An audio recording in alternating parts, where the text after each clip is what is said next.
नमस्कार, आप देख रहे हैं उज्जैन आज और मैं हूं आपके साथ दीपिका राठौर। आइए नजर डालते हैं आज की कुछ खास खबरों पर।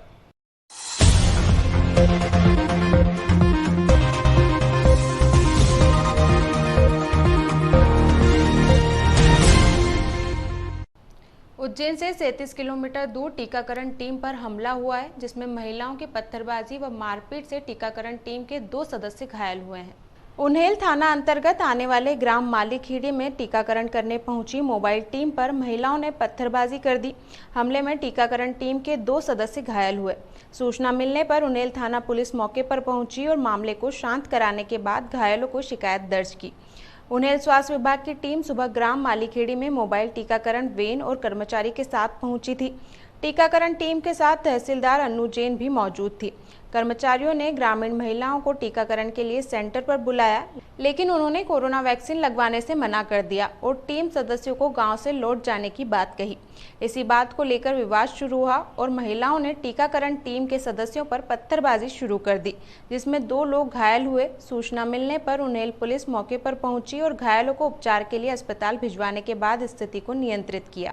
सर टीकाकरण लगाने के लिए गए थे मालीखेड़ी में, तो लोग टीके नहीं लगवा रहे थे। तहसीलदार मैडम ने बोला चलो अपन लोगों के बीच चल के बात करते हैं। हाँ। तो बात करने के लिए गए, मैडम भी थी, तहसीलदार मैडम साथ में, पूरा वैक्सीनेटर की पूरी टीम थी जी। तो मेहमानी पर थी उस्मानी भाई मनोज और चांदूलाल वगैरह, ये सारी पब्लिक ले गए। तो मैडम बीच में खड़ी थी। हमने कहा ऐसा नहीं हो यार, इनसे बदतमीजी बंद करें। हम भी बीच में खड़े थे। एक व्यक्ति आया, उसने सीधा आके सिर पर लट मार दिया सर। अच्छा, कौन कौन थे वहाँ पे आपके साथ? कितने लोग थे? तहसीलदार मैडम थी, पटवारी साहब थे, एनएम थी, रोजगार सहायक सचिव, आशा कार्यकर्ता, वैक्सीनेशन की टीम। वो सामने वाले कितने लोग झुंड में आए थे? सर वो तो 5-50 लोग थे जी। हम वहाँ पे तहसीलदार मैडम आए थे वहाँ पे, और तहसीलदार मैडम ने बोला कि हम ग्रामीण जनों से अपन बातचीत करके समन्वय बना के और वैक्सीनेशन के लिए प्रेरित करते हैं जी। तो हम लोगों से बातचीत कर ही रहे थे कि इतने मतलब 100-150 लोगों की हथियारबंद भीड़ आई और हमारी टीम पे हमला कर दिया, जिसमें वहाँ के जो सहायक सचिव हैं, शायद के शकील नाम है उनका, तो उनको गंभीर चोट आई है, उनके सिर पे हमला कर दिया। और तब तक हमारे ड्राइवर की सूझबूझ से पूरी टीम को, हमारे साथ में महिला कर्मचारी थे ज़्यादा, तो हमारे ड्राइवर की सूझबूझ से हम लोगों को बाहर निकाल दिया। कितने लोग थे आपकी टीम में सर? हमारी टीम में हम करीब 6-7 लोग थे। ग्रामीणों ने बताया कि मालीखेड़ी पंचायत सचिव रेशमाबाई के पति शकील खां पारदी समाज के लोगों को वैक्सीन लगवाने की जानकारी दे रहे थे। उसी दौरान अंजनी पिता भारत पारदी निवासी पसलोदा लठ लेकर पहुंचा और शकील खान पर हमला कर दिया। मारपीट में शकील खान के सिर में चोट आई। ग्रामीणों ने बताया कि तहसीलदार अन्नू जैन के साथ ग्रामीण महिलाओं का पूर्व में भी विवाद हो चुका था। मास्क पहनने को लेकर हुए विवाद की जानकारी वरिष्ठ अधिकारियों तक भी पहुंची थी, लेकिन अफसरों के हस्तक्षेप के बाद मामला खत्म कर दिया गया था। उन्हेल पुलिस ने मालीखेड़ी पहुंचने के बाद स्थिति नियंत्रित की और टीकाकरण टीम के सदस्यों को पुलिस सुरक्षा के बीच टीकाकरण का कार्य शुरू कराया। भाई आपकी इच्छा तो इंजेक्शन लगाओ, और आपकी इच्छा नहीं हो तो इंजेक्शन मत लगाओ। हमने सबको समझाया, पर ये लोग कुछ समझते नहीं, तो फिर क्या करो। मैंने सुबह साथ मेरे मंत्री के साथ में गुमरात में भी। क्या नाम है आपका? मेरा नाम शक्ति सिंह है। किस बात को लेके विवाद हुआ? ये बात के विवाद हुआ सर कि ये इंजेक्शन लगाने आए सरकारी आदमी, तहसीलदार साहब वगैरह जो है, वो लगे जो बीमारी का चल रही उसका टीकाकरण करने के लिए आए थे। तो उन्होंने बोला कि, और उसके बाद में कोई पीछे छोरा आया भाग के, उसने आके सीधा लट से मार दिया। ये आप सब यहाँ पे ये टीकाकरण करा लो, तो लगाना तो लगाओ, ये मत लगाओ जबरदस्ती। मतलब उन्होंने भी नहीं की, पर शकील नहीं बोला कि यार तुम्हारी इच्छा हो तो लगाओ या मत लगाओ। इतने बाद में वो छोरा पीछे से आके भाग के आया।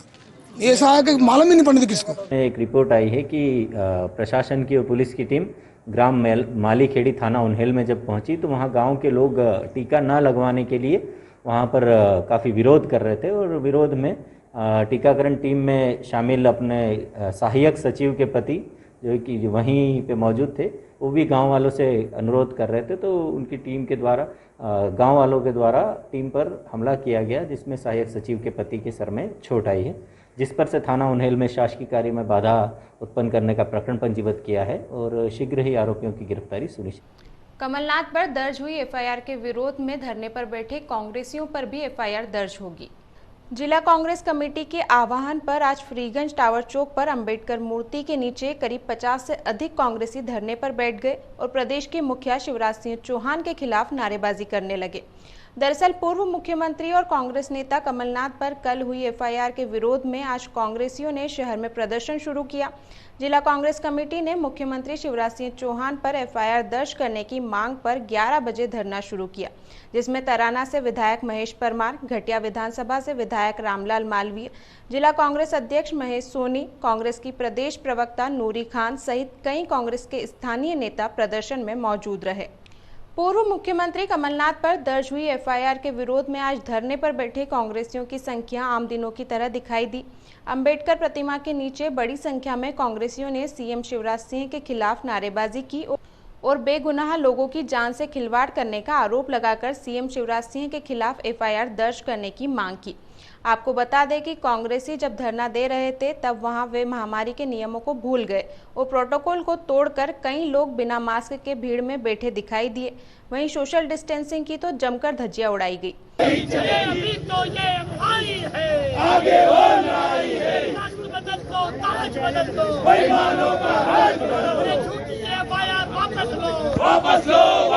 एसडीएम संजीव साहू ने बताया कि जिला कांग्रेस कमेटी ने धरना प्रदर्शन की अनुमति नहीं ली थी।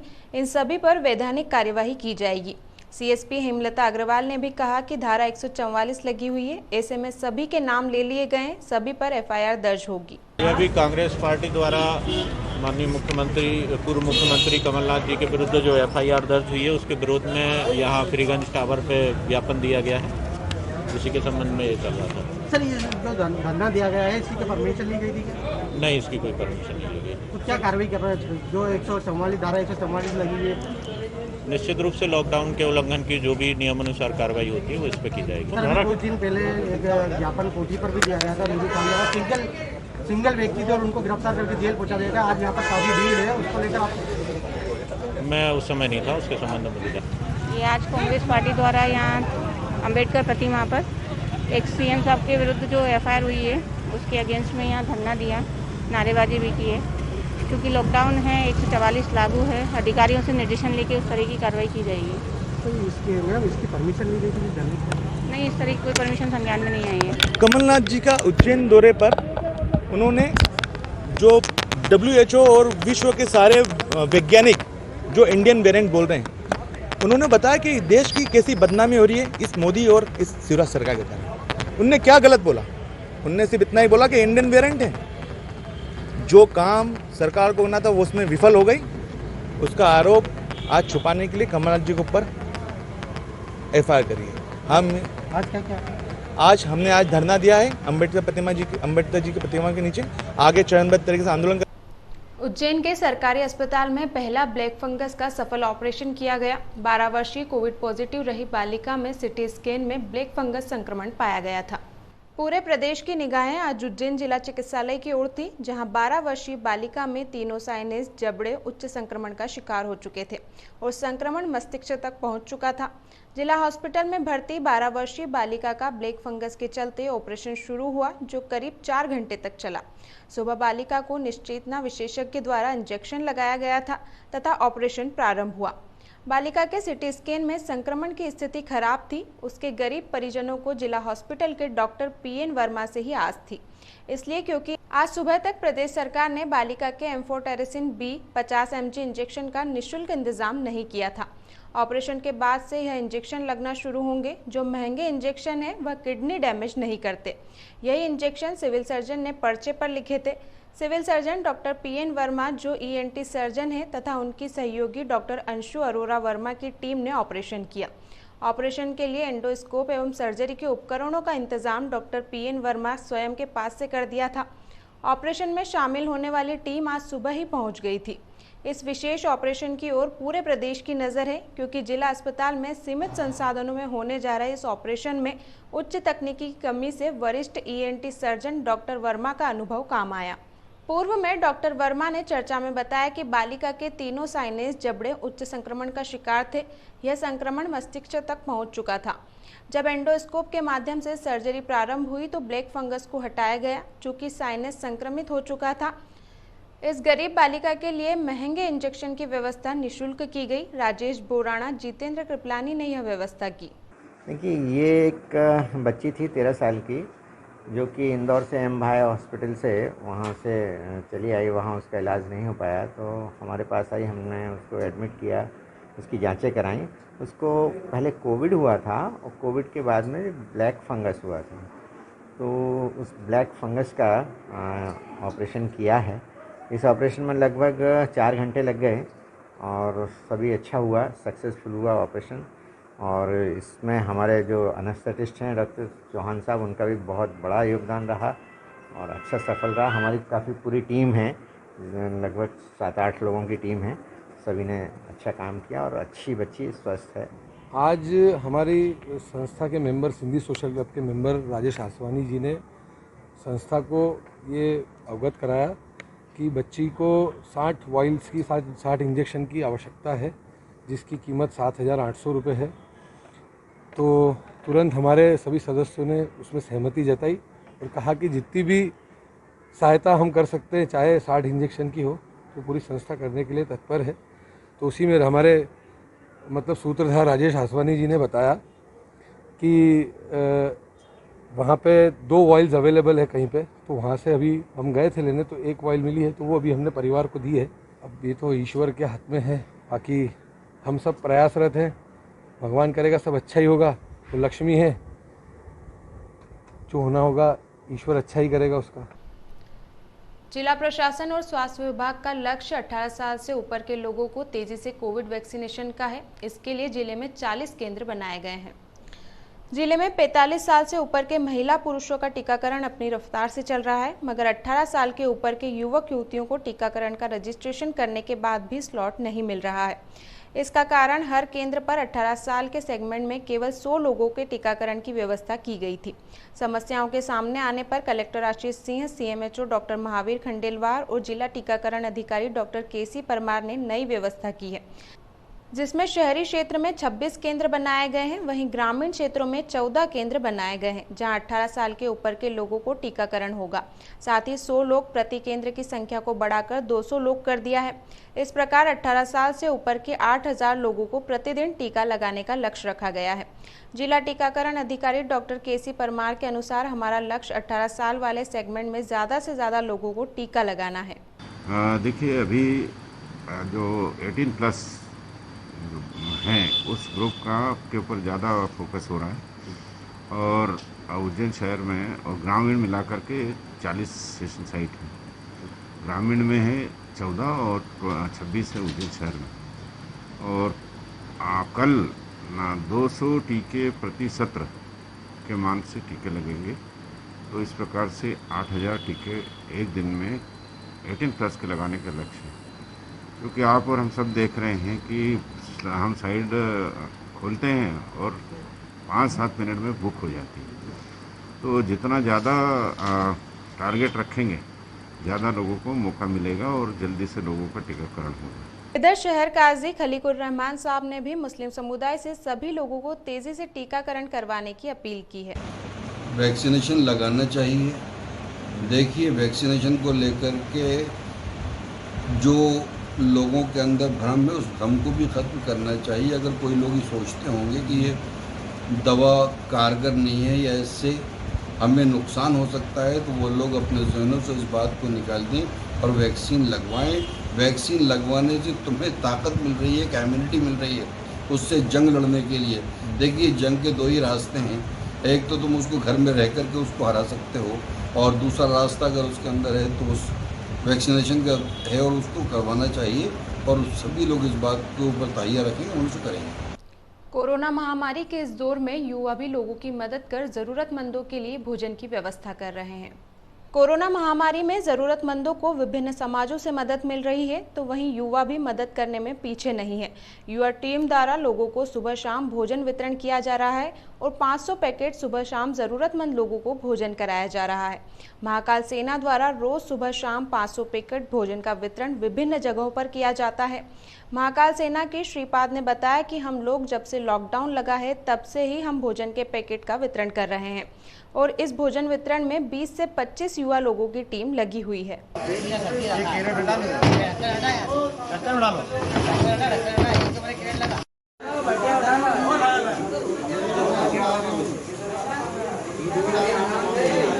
महाकाल सेना नाम से है संस्था, सीने गार्डन में रोज 500-700 पैकेट डेली वितरित कर रहे हैं। कहाँ पर?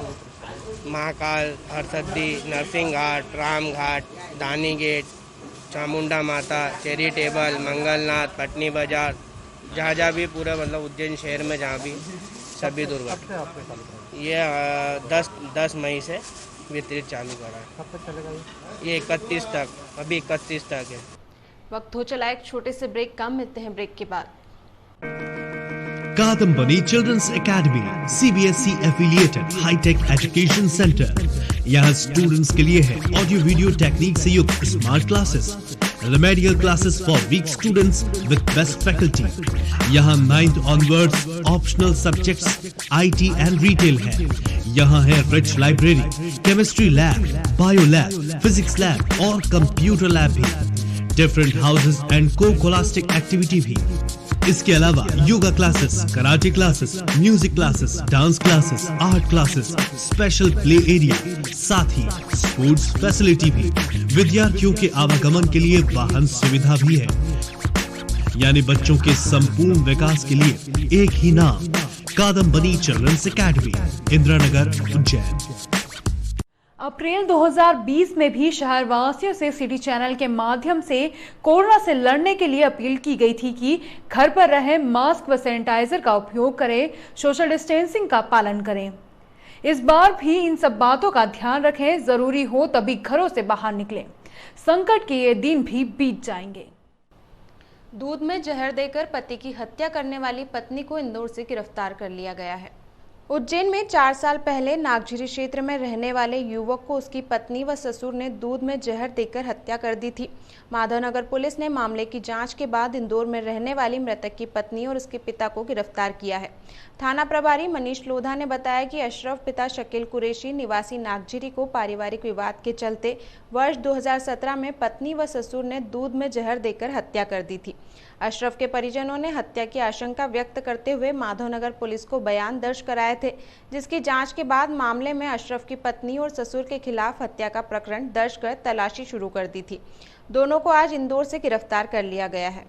वर्ष 2017 में अशरफ जो नागझिरी में निवास करते थे, उसकी पत्नी और उसके पत्नी के परिजनों ने षड्यंत्र पूर्वक दूध में जहर मिलाकर उसकी हत्या कर दी थी, जिसमें हत्या का प्रकरण थाना माधवनगर पर दर्ज किया गया था। दिसंबर 2020 में 2 आरोपियों की गिरफ्तारी हो गई थी और 2 जो मुख्य आरोपियां हैं और उसका पिता, 2 आरोपी फरार चल रहे थे, जिनको आज इंदौर क्राइम ब्रांच और माधवनगर पुलिस ने संयुक्त रूप से कार्रवाई करके गिरफ्तार किया है और इनसे पूछताछ करके इनको जेल भेजा जाएगा। फर्जी आईडी बनाकर लॉकडाउन में होम डिलीवरी कर चिकन बेचने वाले के खिलाफ थाना माधवनगर में शिकायत दर्ज की गई है। शहीद पार्क स्थित वेलकम चिकन सेंटर के नाम से यह कारनामा किया जा रहा था। होम डिलीवरी के नाम चिकन बेचने पर दुकान संचालक ने थाना माधवनगर में आवेदन दिया है। दरअसल उज्जैन के शहीद पार्क स्थित वेलकम चिकन सेंटर संचालक ने रविवार को थाना माधवनगर में 400 BC का आवेदन दिया है। वेलकम चिकन सेंटर शहर की प्रसिद्ध दुकान है। दरअसल मामला इस प्रकार है कि लॉकडाउन लगा होने की वजह से वेलकम चिकन सेंटर बंद है, परंतु यहाँ पड़ोस की दुकान वाले ने गूगल पर वेलकम चिकन सेंटर की फर्जी आईडी बनाकर घर पहुंच सेवा के तहत चिकन देना शुरू कर दिया। मामले की जानकारी लगते ही वास्तविक संचालक ने थाना माधवनगर में पहुंचकर आवेदन दिया। वहीं पुलिस मामले की जांच कर रही है। सर, मेरी चिकन सेंटर की दुकान है वेलकम चिकन सेंटर के नाम से। इसी के नाम से कि मेरे पड़ोसी ने फर्जी आईडी बना के मेरे नाम से घर पर सेवा चिकन सप्लाई कर रही है, उस चक्कर में यहाँ आया था। मेरी दुकान बनते में फुर्सत में मोबाइल चेक करा, कुछ कस्टमर के मेरे पास फ़ोन आया कि भाई चिकन गलत दे दिया। मैंने जब मेरे को दे नहीं रहा तो गलत कैसे आ गया। फिर मुझे मालूम पड़ा कि यहाँ फर्जी आईडी से मेरा डायरेक्ट पे जादव, ओम प्रकाश जादव के साथ में उसको बुलाया है, तो टाइम दिया के साथ में उसको बुलाया। उज्जैन नगर निगम ने प्री मानसून नालों की सफाई का अभियान शुरू कर दिया है ताकि बारिश में जल भराव की स्थिति ना हो। बारिश के मौसम में जल भराव की स्थिति से निपटने के लिए नगर निगम की टीम ने शहर के नालों का सफाई अभियान चलाया है। बारिश का मौसम शुरू होने से पहले नगर पालिका निगम का अमला अलर्ट हो गया है। दरअसल थोड़ी सी बारिश होने पर शहर के कई क्षेत्रों में जल भराव की स्थिति बन जाती है। इन्हीं क्षेत्रों में तेलीवाड़ा क्षेत्र भी शामिल है। शुक्रवार को निगम के अमले ने यहां नालों की सफाई का अभियान चलाया। नालों से कचरा हटने के बाद जल भराव की स्थिति पर काफी हद तक काबू पाया जा सकेगा। आयुक्त महोदय के आदेश अनुसार नालों की सफाई करवाई गई। बरसात को देखते हुए नालों की सफाई करवाई गई।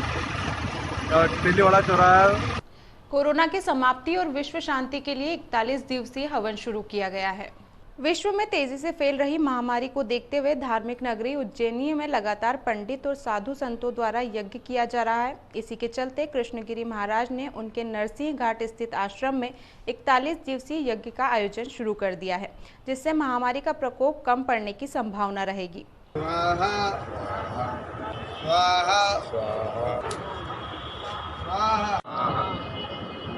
कृष्णगिरी महाराज ने मीडिया से चर्चा में बताया कि विश्व में तेजी से फैल रही महामारी को देखते हुए यह यज्ञ किया जा रहा है, जो 41 दिन तक चलेगा, जिससे महामारी के प्रकोप में कमी आने की संभावना रहेगी। साथ ही मेरा पूरे प्रदेशवासियों से निवेदन है कि सभी अपने अपने घरों में 1 सप्ताह तक हवन करें, जिससे महामारी का प्रकोप कम होगा। ये हवन यज्ञ पिछले साल भी किया था कोरोना महामारी के विश्व कल्याण के लिए, और इस साल भी महामारी पूरे अपने प्रचंड रूप में है। बुजुर्गों को, बच्चों को, जवानों को, सबको अपनी चपेट में ले रही है। इसी उद्देश्य से 41 दिवसीय विश्व कल्याण के लिए, कोरोना महामारी के विनाश के लिए उज्जैन नगरी में हवन यज्ञ हो रहा है। और हमारे जीवन में हवन यज्ञ का बहुत बड़ा महत्व है। हम जो सूर्य की पत्नी अग्नि स्वाहा है, उसके नाम से आहुति देते हैं। साक्षात सूर्य देवता ही ऐसे देवता हैं जो हमें दिखाई देते हैं, साक्षात है, नहीं तो और सभी देवताएं अदृश्य हैं। तो तुरंत पूरे विश्व को कृपा हवन यज्ञ से पूरे विश्व को कृपा देंगे और उस महामारी का विनाश करेंगे। इस अंक में फिलहाल इतना ही। अगले अंक में फिर मुलाकात होगी। तब तक के लिए नमस्कार।